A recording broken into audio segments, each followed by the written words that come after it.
Mike is Mike, man. The best player ever, man, I ever played against. If you ain't ever faced him, you don't understand. It was hands down Mike. Wasn't close. No, my goodness, hell no. Jordan was an assassin. He's the different breed. He's a different mindset. The best player in the league when you first got in was who? Mike. And it wasn't close. No, Mike was in his damn prime. When you first saw him, what was your experience? No sleep the night before. Because I was like just anxious and nervous and ready, you know, because I know I was playing against the best player ever. Yeah. And you can get your ass embarrassed. Yeah. Because just put his feet on your throat and don't take it off. He going to try to embarrass your ass. You hear what I'm saying? So I had to get prepared for that part. And then. And you played him your rookie year. Yeah. And then when I got out there on the floor first, you know, I was coming off the bench behind Alvin Robinson, but I was still averaging 13 a night coming off the bench. And Alvin was out there on his ass, so I was like, okay, cool. I know they're going to let Alvin guard this. I ain't really have to with him. Yeah. You know, I go over there, one of them little point guards.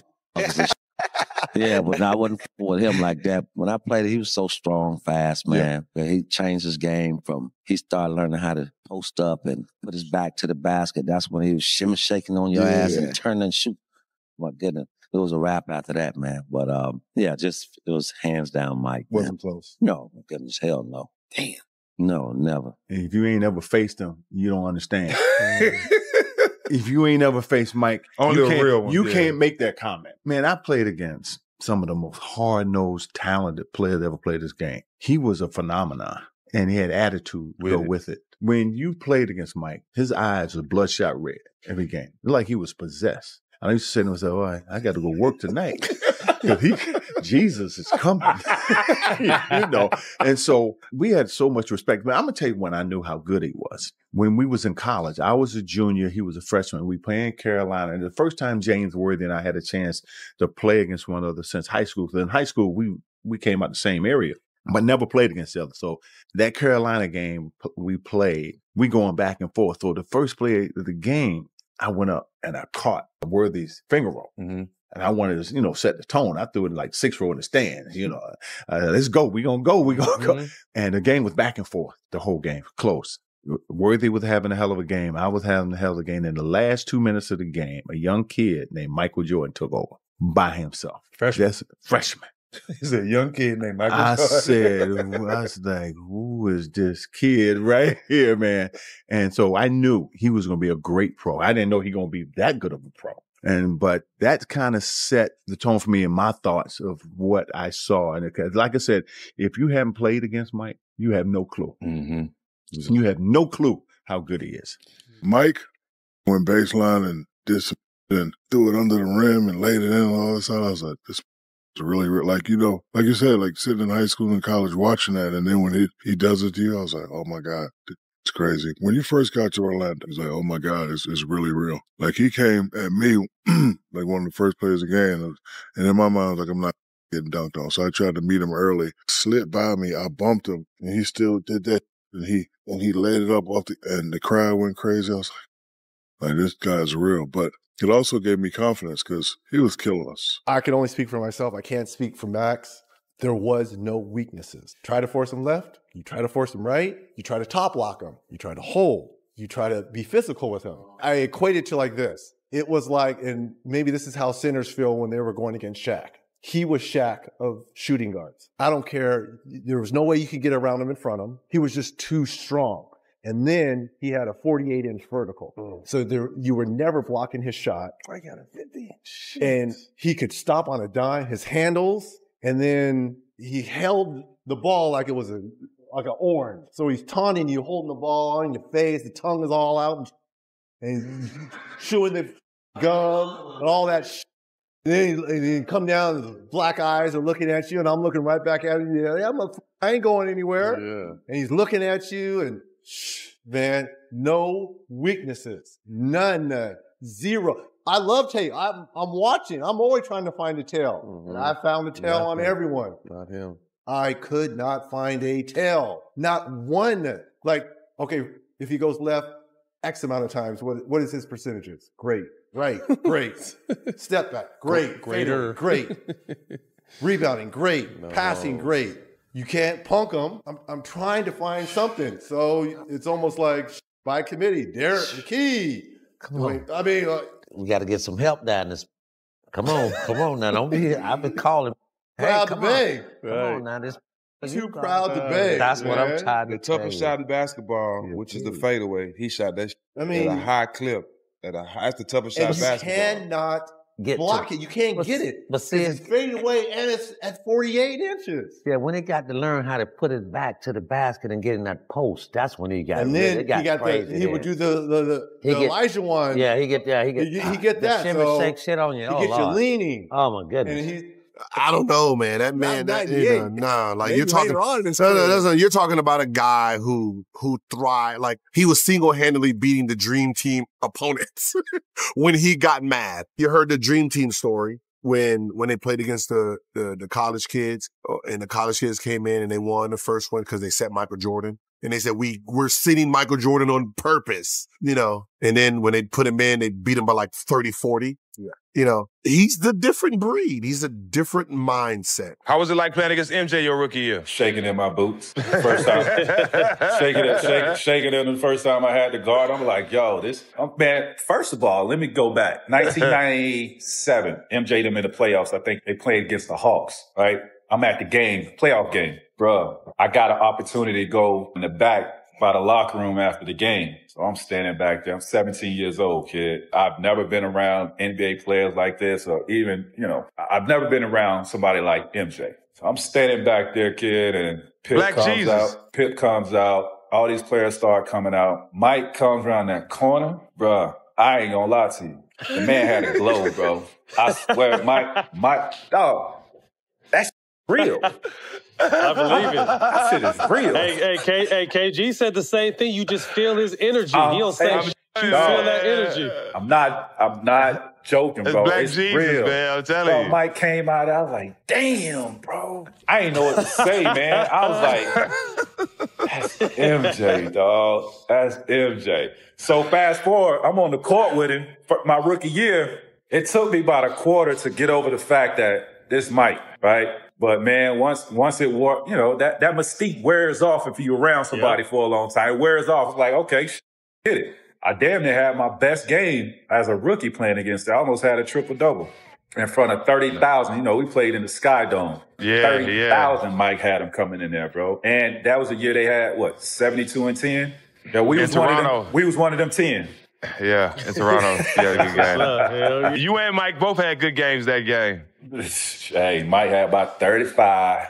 He probably had about 12 on me, easy. I'm like, man, this is Mike, bro.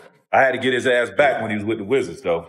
Yeah. He dunked on me, he screamed, he flexed and screamed. I was like, man, because I had blocked a bunch of shots, you know, he came on. It was like, I mean, the roar after he dunked on me, man, I was like, okay. Yeah. At home or in Chicago? Oh, it was at home. Oh, he got me good.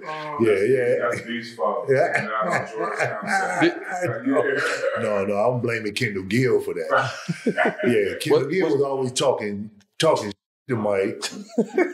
And I'm like, Mike, yo, he gonna blow past you. He coming at me. Oh, my goodness, man. You look at that when they bring out the schedule in the summertime, when they put them goddamn schedules out, you look and you put that damn mark on Chicago.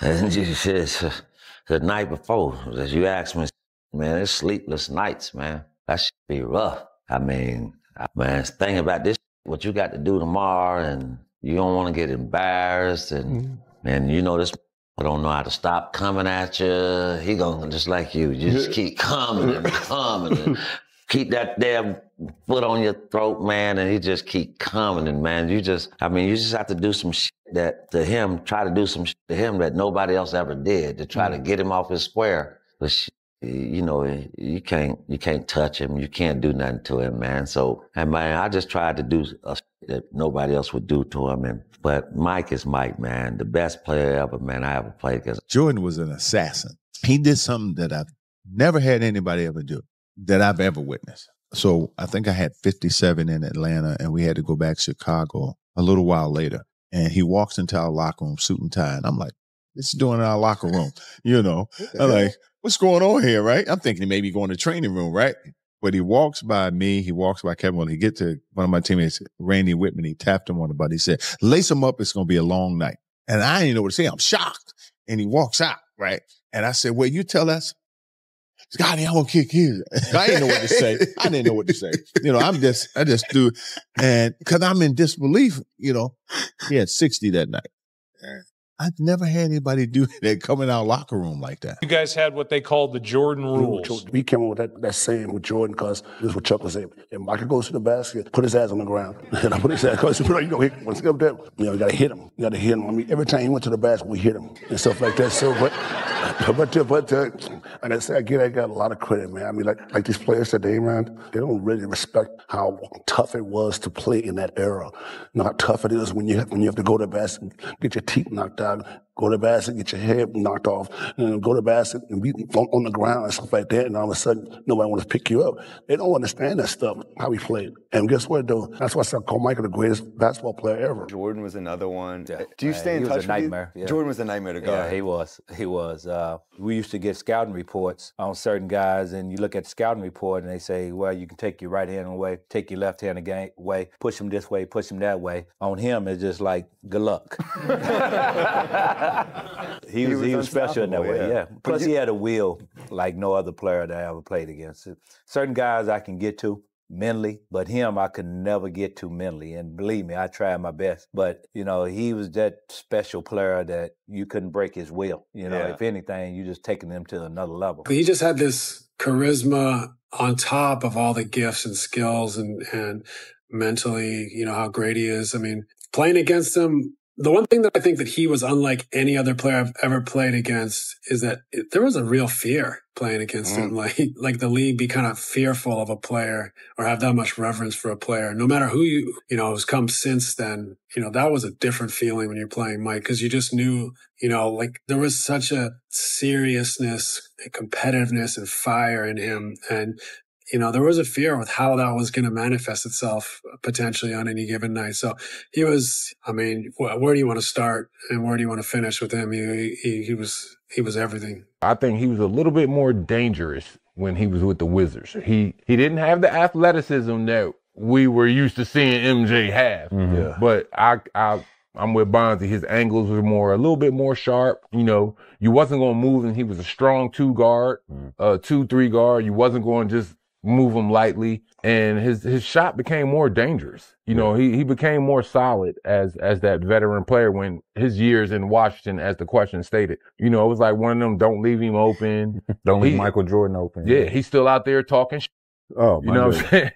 He talking shit, but he dropping dimes and, you know what I'm saying? It was like, damn. But the only thing he was missing was, the hop. That's it.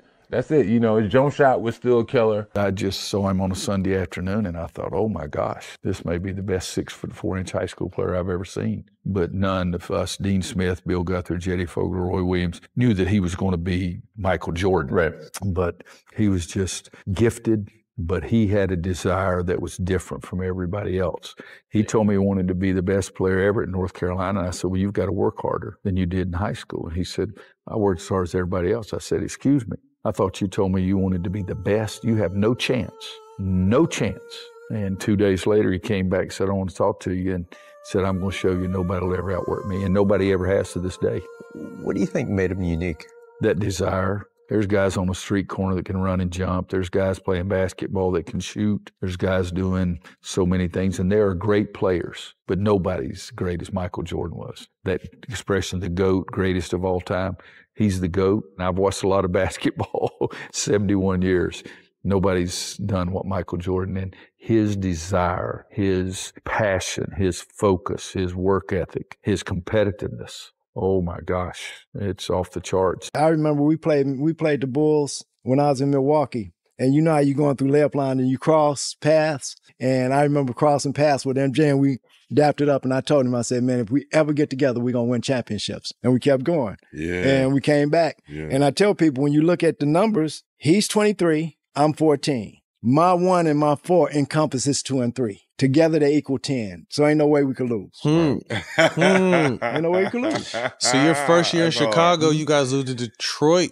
Yes, and get our ass whooped. Oh, they laid it on us. What'd you guys learn from that? That the biggest thing was their physicality versus our athleticism. It's the MJ rules. Okay. So when they was knocking MJ down, they'd tap Scotty out a little bit. okay, we would react to them taps. The following year, it was make sure that when anybody got tapped, 2 or 3 of us go over there quick and get them right to the line or get them up and let's go. Yeah. That it ain't going to be us lingering over this hit or looking back. No. Get your ass up, get to the line, make your free throws. They going to foul you because they can't stop you. Yeah. You know what I'm saying? Because the athleticism that we had in our front line, man, was stupid at that period of time. And being able to play under the system that we played under. With Doug, it was tough because everything was run so much through MJ that it was hard for the younger cats, Pete, BJ, Stacy, for them to be able to see how this is played, So once it became a thing where everybody was going to get touches, it became a different game, man. And once again, it was, MJ was hot with the system when it was brought to him. He didn't want to run triangle. How did you survive with Jordan? Like Michael Jordan, it seems like he likes you. Can't say the same about some of your former teammates there. So why is it Mike likes you and may not like Isaiah or Bill Laimbeer or Matt Mahorn or any of those guys? So I'll pass on why he doesn't like them or whatever. But I will say this, that he and I matched up against each other for 14 straight years. In those 14 years, never once did he try to trash talk me, and never once did I try to trash talk him. It was toe to toe, nose to nose for 14 straight years, and we never said a negative word to each other on the court. I respected him. Those years that we beat them, Dan, he'd walk over every single time, shake my hand, and go, "Good luck in the finals, man." And, I could see he was devastated with the loss. We beat them, they beat us. And I stopped as we were walking off the court and shook his hand and said, "Good luck in the finals." So I think it was just mutual respect.